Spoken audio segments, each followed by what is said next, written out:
મહિલાઓ 40 ગ્રામ સોનું, ચાંદી કે કોઈ પણ પ્રકારના દાગીના 40 ગ્રામ લાવી શકે.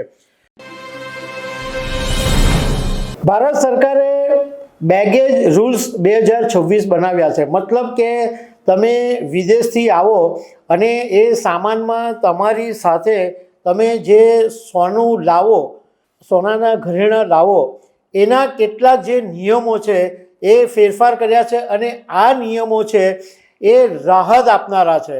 કારણ કે ઘણા બધા લોકો જ્યારે વિદેશથી ભારત પાછા ફરતા હોય ત્યારે પોતાની સાથે સોનાના દાગીના કે ચાંદીના દાગીના લાવતા હોય છે.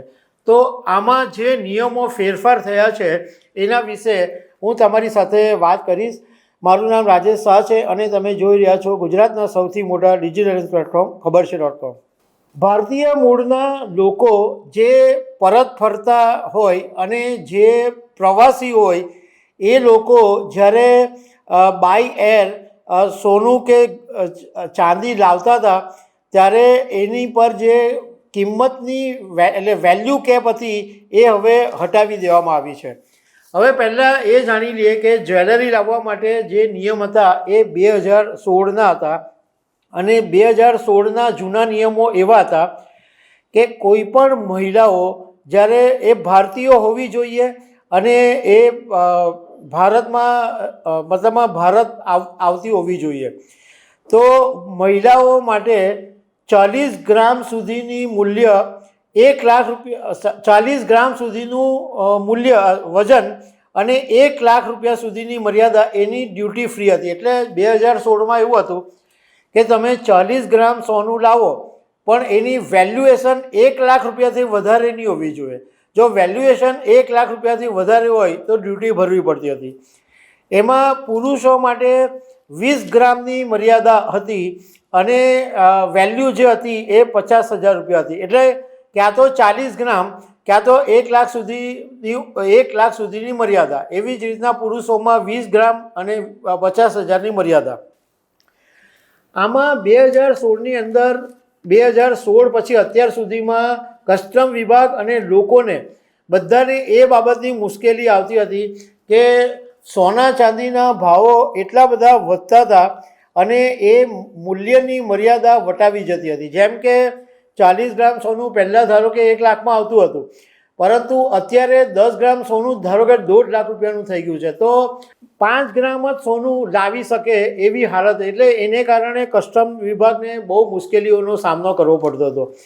એટલે સરકારે પેપર વર્ક ઓછું કરવા, લોકોને સરળ બનાવવા એના માટે નવો નિયમ બનાવ્યો છે. અને હવે નવો નિયમ 2026નો જે બેગેજનો નવો નિયમ છે એમાં જે મૂલ્યની કેપ છે એટલે મૂલ્યની જે મર્યાદા છે એ દૂર કરી દેવામાં આવી છે.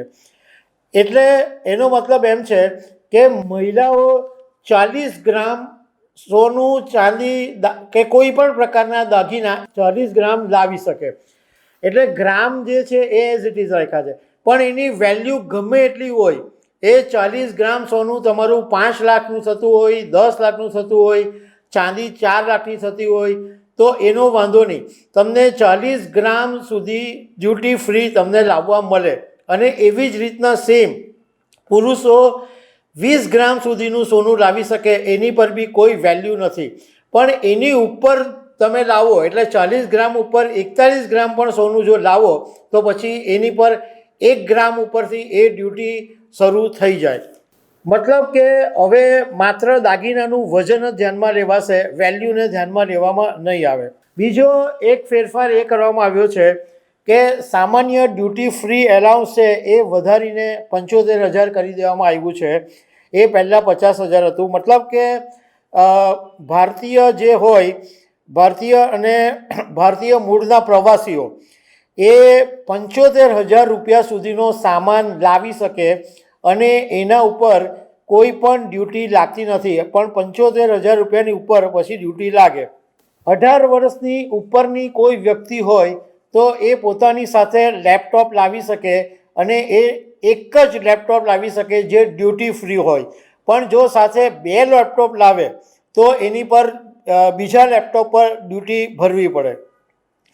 વિદેશી નાગરિકો હોય તો એ નોન ટુરિસ્ટ વિઝા પર જો આવ્યા હોય તો એ પણ 75,000નો સામાન લાવી શકે.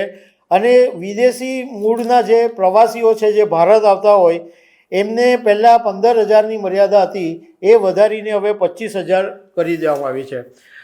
એરલાઇન્સના જે ક્રૂ મેમ્બર્સો છે એ 25,000ની મર્યાદામાં સામાન લાવી શકતા હતા. એ જે નિયમ પહેલાં હતો એ નિયમ એઝ ઇટ ઇઝ રાખવામાં આવ્યો છે. બીજું, ઘણા બધા લોકોને રાહત થાય એવા સમાચાર એ છે કે પેટ એનિમલ એટલે તમે કોઈ પાલતુ પ્રાણીને લાવો તો એ ડ્યુટી ફ્રી શ્રેણીમાં રાખવામાં આવ્યું છે, પણ એનિમલ ઇમ્પોર્ટ નિયમો છે એનું પાલન કરવું પડશે. જે લોકો વિદેશ પોતાનું કામ ખતમ કરીને ભારત શિફ્ટ થઈ રહ્યા હોય એમના માટે સામાનના લિસ્ટને બદલે હવે સમયગાળાના હિસાબે વેલ્યુ નક્કી કરાય છે. જેમ કે 12 મહિના જ કોઈ રહ્યું હોય અને ભારત પાછું શિફ્ટ થયું હોય તો 1.5 લાખની મર્યાદા રાખવામાં આવી છે. 1.5 લાખની વસ્તુ ટોટલ ટેક્સ ફ્રી. 1 થી 2 વર્ષ વિદેશમાં રહ્યા હોય તો 3 લાખ સુધી ટેક્સ ફ્રી. અને 2 વર્ષથી વધારે વિદેશમાં રહી અને ભારત શિફ્ટ થઈ રહ્યા હોય તો 7.5 લાખ રૂપિયાનો જે સામાન છે એ ટેક્સ ફ્રી.